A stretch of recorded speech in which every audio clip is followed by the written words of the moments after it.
Uh, my side of the story.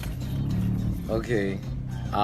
First of all, before anything, you guys need to respect the mother of my child because she was not involved. She was not there.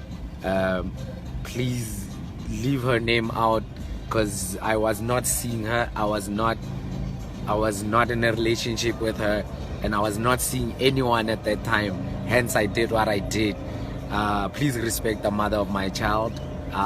It's fine if you judge me. I nak natawana. Phelela elelna ba le judge ra itse or dintsanga le mashula tletla, but it's fine. Ke jile jo. But yeah, please respect the mother of my child because I was not with her and people are busy dragging her name, but I did her wrong.